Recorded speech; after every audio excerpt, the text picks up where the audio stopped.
สวัสดีครับผมนายเทพชิมอ่องครับวันนักศึกษา6820017สาขาวิศวะเครื่องกลวันนี้ผมก็จะมานำเสนอเกี่ยวกับรูปตัวนี้ซึ่งมีชื่อว่า Finless App and Chamfer Tool นะครับต่อไปเราไปเข้าในส่วนของ App Solid เลยครับผมก็ตัดไปส่วนของที่เข้า App Solid นะครับ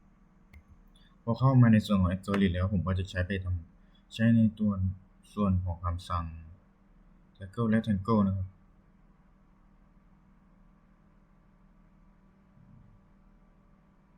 ขอเวลาสักครู่นะครับนี่ครับเราก็กะไว้ก่อนเลยครับเราก็ลากเข้ามาครับเราค่อยไปใส่ขนาดทีหลังครับแล้วก็ปล่อยเมาส์ประมาณนี้ครับต่อไปเราก็ใช้คำสั่ง Smart Diameter ครับซึ่งเราจะบอกความสูงของสี่เหลี่ยมนี้ครับความสูงตัวนี้อยู่ที่100ครับ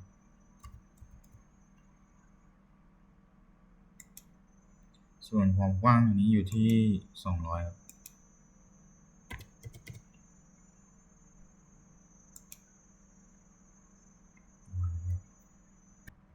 ต่อไปมันก็จะไปใช้ในส่วนของคำสั่ง Sketch Fillet ครับซึ่งใช้อันนี้ Sketch Fillet ซึ่งเราก็ต้องมาเลือกของเส้นนี้และเส้นนี้คำสั่งเปิดของเราก็อยู่มานี้เราก็เลือกขอบอยู่ที่30มิลเราจะเริ่มเห็นชัดในตัวเหลืองๆนี้นะครับซึ่งต่อไปมันจะมีคำสั่งนี้มี keep ค่าไว้กับไม่ keep ค่าไว้เราก็จะทำการ keep ค่าไว้เราก็กดถูกมันก็จะอยู่ประมาณนี้ครับมันจะตัดไอ้เส้นตรงนี้ออกไปมันจะเป็นที่เป็นส่วนโค้งนี้แทนครับตรงหัวมุมนี้ครับแล้วทำการย้อนกลับมาก็มาที่เดิมต่อไปเราใช้คำสั่งของ Sketch Fillet เหมือนเดิมเรามาคลิกที่เส้นนี้ครับเส้นนี้เราก็กดติ๊กคีย์ฟิลเลตออกนี่ออกเราก็กดติ๊กตัวมันก็จะลบคำสั่งไอ้ที่บอกค่าความสูงนี้แล้วก็ความกว้างของนี้มันจะบอกเป็นเรเดียนตรงมุมนี้นะมันจะอยู่ที่30เรเดียนครับเราก็ย้อนกลับมา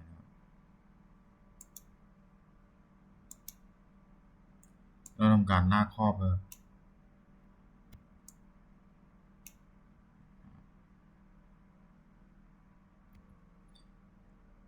ซึ่งต่อไปเราก็กดที่ Skip Fillet เหมือนเดิมเราก็ลากครอบไอ้สี่เหลี่ยมนี้มันก็ทำการให้เราจะทำมุมให้เราทั้ง4มุมเลยฟิลเลตให้เราทั้ง4มุมแล้วเราก็ติ๊กเครื่องหมายถูกครับมันก็จะอยู่แบบนี้เลยแล้วเราก็คลิกเปลี่ยนครับแล้วก็ย้อนกลับมาเหมือนเดิม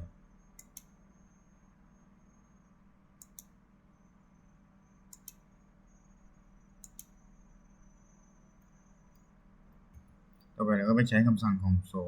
Sketch Fillet เหมือนเดิมแต่เราจะไปคลิกเป็นจุดแบบคลิกที่มุมนี้ครับ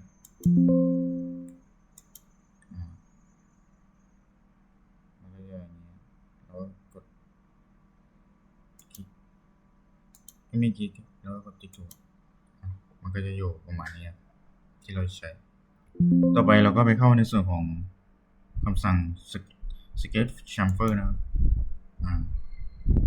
แล้วเราก็ติ๊กในส่วนของนี่ตามนี้นะครับแต่เราจะเปลี่ยนในนี้เปลี่ยนเป็น30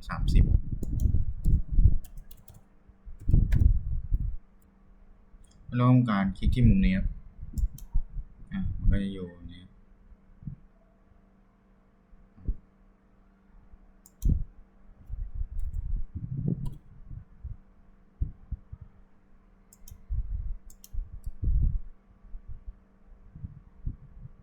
เข้าไปครับ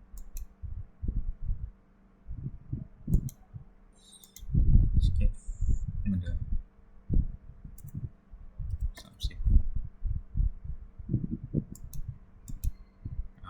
มันก็จะอยู่แบบนี้เลยนะครับต่อไปเราไปเข้าในส่วนของ Sketch Chamfer เนี่ยแต่เราจะไปติ๊กอันนี้ครับ equal ออกข้างบนเราก็พิมพ์อยู่ที่30ข้างล่างอยู่ที่20ข้างล่างอยู่ที่20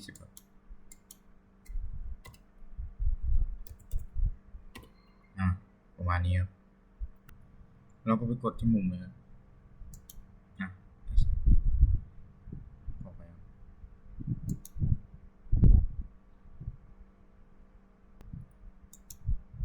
จะอยู่แบบนี้ครับข้างบนก็อยู่ที่30ข้างล่างจะอยู่ที่20ต่อไปเราก็จะมาดูในส่วนของไอตัวที่เป็น angle distance นะครับมันเป็นแบบบอกมุมด้านแต่ละด้านมันจะบอกเป็นในส่วนของมุมแล้วก็อันนี้เป็นมุมแล้วก็นี่ด้านแล้วก็เป็นอย่างนี้เป็น30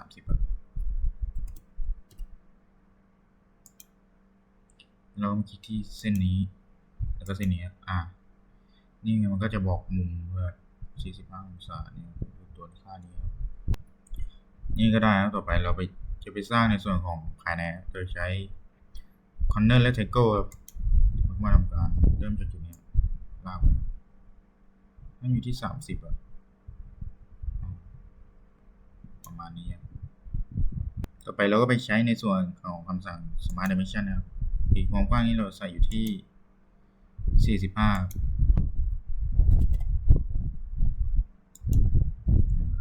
ส่วนข้างล่างนี้เราอยู่ที่140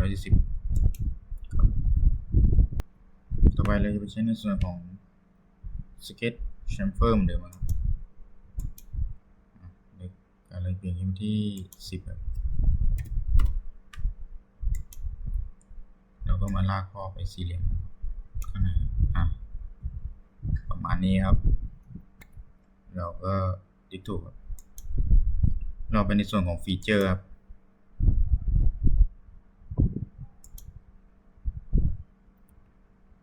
เราไปเข้าในส่วนของ extrude เราก็เพิ่มไปสัก50ครับประมาณนี้ครับกดติ๊กถูกครับจะได้ประมาณนี้ครับซึ่งเราก็ทำเสร็จแล้วเลื่อนดูก็ในส่วนของเรื่องนี้ sketch chamfer ก็ประมาณนี้ครับสวัสดีครับ